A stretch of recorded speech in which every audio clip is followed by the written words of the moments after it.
perspectiva, desde tu vivencia, ¿cómo es que un joven puede darse cuenta que desde las letras que salen de sus manos se puede hacer frente a la tiranía o a la delincuencia?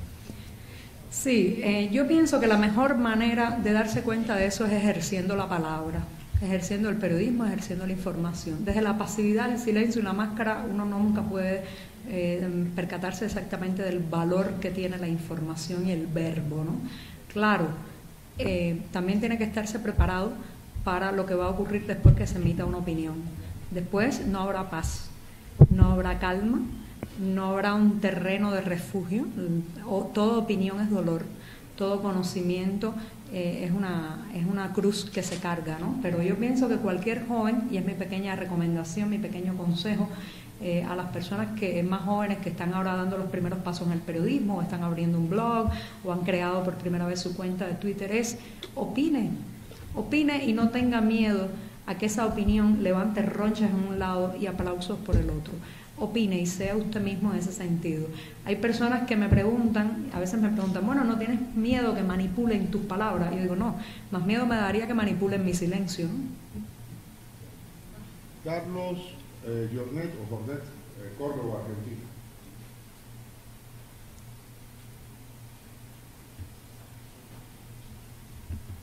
Hola, Joaquín. Quería preguntarte, ¿cómo te defines ideológicamente? Porque uno mira ahí afuera, ve acusaciones desde gusanera a bloguero de la CIA, pero cuando te escucha a una persona con mucha sensatez, con profundo humanismo. Quería preguntarte eso, exactamente cómo te definirías ideológicamente, lo político. Sí, es que me ha tocado un tiempo en que las definiciones cada vez son más difíciles, ¿no? Yo creo que la posmodernidad ha traído una mezcla de tantas cosas. Incluso en lo profesional la gente me dice, ¿qué eres? Bueno, yo tengo un título de un diploma en filología, ejerzo el periodismo, por otro lado, pues me considero un poco informática, un poco hacker. Entonces, ¿qué soy realmente? Bueno, ya no sé, un producto del siglo XXI. Los productos del siglo XXI son así hipermezclados, ¿no? Lo mismo me pasa en el tema ideológico. La gente me dice, bueno, pero eres de derecha o de izquierda. Recuerdo que en el año 2008 Fidel Castro se molestó mucho, escribió un prólogo donde atacó a varias personas, entre eso a mí, porque yo decía sencillamente que nunca había militado en ninguna fuerza política, que no tenía una ideología clara. Eso le molestó mucho porque él pensaba que ese hombre nuevo que él había intentado formar, esa alquimia social que jugó, intentó cambiar la genética de mi generación, tenía que dar un hombre comprometido ideológicamente. Bueno, lo cierto es que no sé muy bien qué soy, ¿no? Por un lado tengo un alto compromiso con la libertad. Cualquiera pensaría en ese caso, bueno, una liberal, ¿no? Sin embargo, me preocupa mucho la gente humilde, porque vengo de un estrato muy humilde y muy pobre. Y sé que esas personas tienen que tener oportunidades.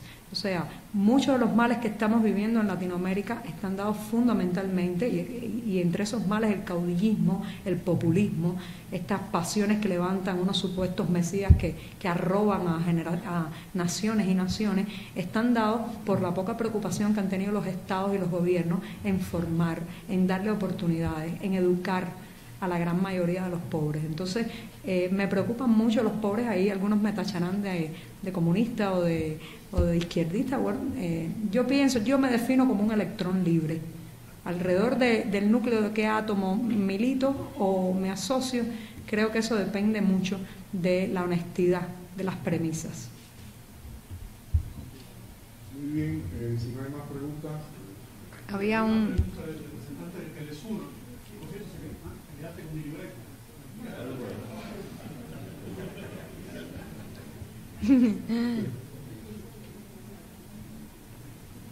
Buenas tardes, Giovanni. Jorge Pita de Telesur. Quería preguntarle sobre los cables que Wikileaks reveló, donde supuestamente el que fuera el director de la sección de intereses norteamericanos, Michael Carney, afirmaba que le habían brindado a usted soporte tecnológico para que pudiera desarrollar su trabajo, y en relación también con estos mismos cables, saber cuál es su versión sobre el punto de que el cuestionario que supuestamente había rellenado Barack Obama no hubiera sido respondido por él, sino por un representante diplomático en La Habana, y que el cuestionario enviado a Raúl Castro finalmente nunca se hubiera enviado. Bueno, me encantaría, Telesur, que esta respuesta la pongan en la televisión nacional de mi país. Los reto a que transmitan estas palabras en esa programación que ponen cada día en mi país. Los reto a eso. Hagan escuchar mi voz a mis conciudadanos y responderé todas las preguntas. ¿Puede ser? ¿Hay un compromiso? ¿Lo pondrán en mi país? Perfecto. Bueno, voy allá. Allá voy. En relación con la entrevista de Obama, si usted lee bien los cables, y me imagino que antes de hacer esa pregunta ya ha ido a las fuentes, verá que lo que dicen los cables de Wikileaks, que por cierto, una pequeña salvedad, me parece un poco contradictorio intentar atacar al gobierno de un país creyéndole a pies juntillas lo que dice el gobierno de ese país. ¿No le parece un poquito contradictorio intentar hacer tambalear la imagen del gobierno norteamericano creyendo a pies juntillas lo que dicen sus diplomáticos? Yo por mi parte soy muy escéptica de todo lo que se escribe en esos cables, porque es más opinión muchas veces que información. Ahora bien, también le insto a que revisen muchos de esos cables donde se dicen cosas muy siniestras sobre el gobierno de mi país, como por ejemplo la manipulación que hacen sobre los estudiantes extranjeros radicados en territorio nacional para que apoyen la causa del gobierno, para que finjan estar de acuerdo con el castrismo. Entonces hay muchos cables de Wikileaks que los cubanos queremos leer. Bien, en torno a la entrevista, en el año 2009 envié 7 preguntas al gobierno de la Casa Blanca, especialmente a Barack Obama, preguntas que iban sobre todo a un intento de comprender y eliminar el diferendo bajo el que he vivido, un diferendo que ya va para 54 años y que de verdad ha atrapado a la población de los dos países en una guerra diplomática y una guerra de gobierno, que por cierto han pasado varias administraciones por la Casa Blanca y los cubanos nada más que hemos tenido 2 con el mismo apellido, ¿no? Pues bien, en un intento de que mi generación entendiera y que me explicaran a mí misma qué era lo que pasaba, que los dos gobiernos no se entendían, envié 7 preguntas a Barack Obama. Las envié también a Raúl Castro y él sabe que les llegaron, porque las entregué en la oficina de atención al público de la Plaza de la Revolución, un día que además se armó un revuelo muy grande cuando yo llegué con esas preguntas allí. Ese cuestionario fue respondido en un cable de Wikileaks que apareció meses después o años después, si mal no recuerdo. Se constata que hubo un intercambio entre la oficina de intereses, entre la persona que presidía la oficina de intereses en ese momento y la Casa Blanca para intercambiar detalles del cuestionario. Eso, señor mío, cualquiera que sabe cómo trabaja un presidente sabe que el trabajo en equipo es lo más normal del mundo. ¿A quién preguntarle mejor cómo responder o qué detalles y qué especificaciones colocar en la entrevista que a su representante en La Habana? ¿Qué ha pasado? Que los cubanos nos acostumbramos durante 54 años que Fidel Castro lo hacía todo. Era el agrónomo en jefe, el doctor en jefe, el tecnólogo en jefe, el eléctrico en jefe. Entonces no podemos concebir que un presidente comparta y trabaje en equipo de esa manera. Por tanto, no me parece para nada que ese cable de Wikileaks eche por piso la autoría de la entrevista. La entrevista la respondió Barack Obama en trabajo en equipo con sus colaboradores, y así está ratificado por el propio centro de prensa de la Casa Blanca. Horas después que se publicó la entrevista, ellos en una entrevista ratificaron la autoría presidencial. Por otro lado, en torno al señor, me dijo Panley, ¿no? Bueno, en torno a ese señor dudo que haya podido hacer una afirmación de esa naturaleza no existiendo el vínculo. He estado en 4 ocasiones en la oficina de intereses solicitando un visado para viajar, y lo más sorprendente es que en esas 4 ocasiones me he encontrado muchas personas allí que van a los medios oficiales y pertenecen a instituciones muy, muy partidistas. ¿Por qué no salen los nombres de ellos en esos cables, en esas afirmaciones, en esos ataques? Yo me lo preguntaría, ¿no? Soy pro Cuba, no tengo ninguna relación con un gobierno de otro país, nunca he sido financiada por otro partido ni por otro gobierno. Amo mi país, creo en la soberanía nacional, pero sobre todo creo en la soberanía ciudadana. Así que no veo por qué mi nombre tiene que estar vinculado a otro país del que además tengo muchas críticas. Por favor, ponga esta respuesta en los medios de mi país. Gracias.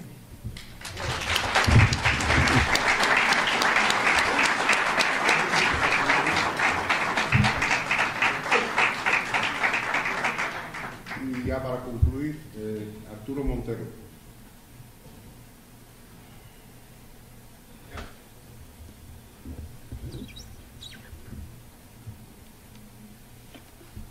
Muchas gracias.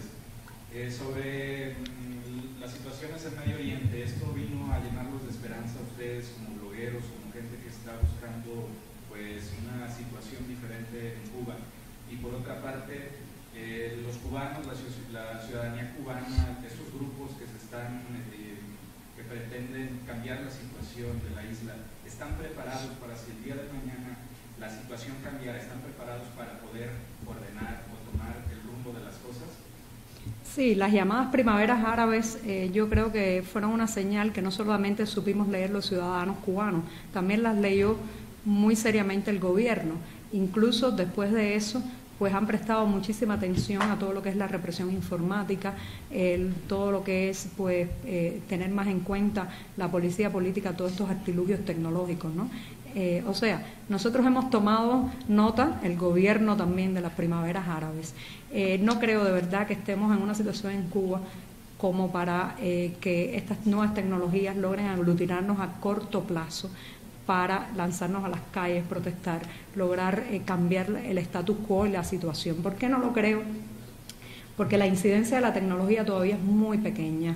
A pesar de que estoy esperanzada, ilusionada con lo que estamos logrando a través de las redes sociales, Twitter, los blogs, los SMS, los teléfonos móviles, todavía vivimos en un país donde la incidencia de esos artilugios tecnológicos es prácticamente mínima, ¿no? Entonces, creo que va a pasar un tiempo antes de que estemos en la misma situación que un joven en Egipto, un joven en Túnez, que a través de su BlackBerry, su iPhone, su cuenta en Facebook podía convocar a otros, ¿no? Sin embargo, pienso que aunque la tecnología sola no podrá hacer la democracia en Cuba, pienso que jugará un papel importante. Ahora, en torno a si estamos preparados o si el sector crítico tiene propuestas, proyectos, pienso que sí. Hay mucha gente capacitada y responsable, preparada para el día después. Lo que necesitamos son estos micrófonos, esos micrófonos, para hacer llegar a nuestros compatriotas, que no nos pierdan el miedo, que sepan que detrás del insulto oficial lo que hay es mentiras, que nos conozcan y vean en nosotros patriotas preocupados por su país, deseosos de arreglar las cosas en un marco de convivencia pacífica, no de caos, no de violencia, no de venganza. Cuando el pueblo cubano escuche nuestras voces, y no estoy hablando de mí, porque yo en fin de cuentas soy una periodista, estoy hablando de muchos activistas, de gente que desde la oposición, de la disidencia, del activismo, está planteándose hace mucho tiempo una nación. Lo que pasa es que necesitan un espacio para narrarla. Mientras tanto, mientras existe el monopolio oficial de la información, mientras en Cuba solo veamos los canales del gobierno y Telesur, mientras eso sea así, ¿cómo vamos a explicarnos, no?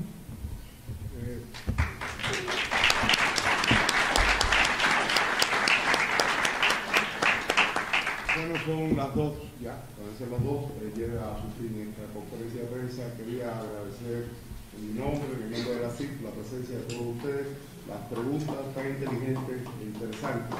Y pedirle que ahora, por favor, la dejen descansar un poco, que no la persigan. Mucha intensidad en México, mucha intensidad. Gracias. Qué intensa la jornada.